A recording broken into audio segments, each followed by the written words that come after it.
โอ้โหเฮ็ดหยังกินดีนี่ป๊าดหน่อบักใหญ่หน่อไม้ไร่เฮ็ดหยังกินดีพี่น้องเดี๋ยวแกงแซ่บโถ่แกงบ่ๆแกงแซ่บๆทั้งแกงทั้งหมกบ่แกงทั้งหมกอืมมันจังได๋หน่อใหญ่เนาะแกะยากเฮ็ดอยากเฮ็ดกินข้างสวนทุเรียนล่ะพี่น้องเอ้ย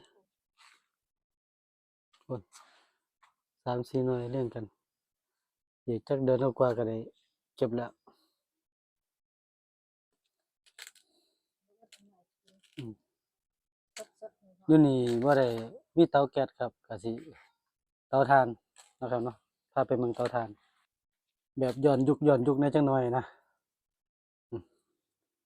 พอได้หยังก็เอิ้นบรรยากาศเก่าๆอาเฮ็ดกับข้าวกับน้ำด้วยเตาถ่านเตาฟืนนะครับ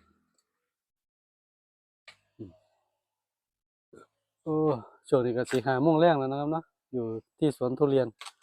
นะครับเด้อไผอยากมากินทุเรียนก็มากินอยู่พี่เด้ออยู่สวนพี่เด้อ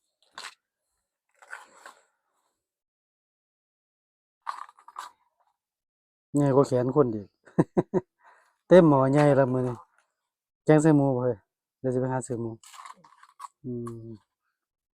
โอเคๆอ่อนด้วยแกงหวานจุ๊ยอืม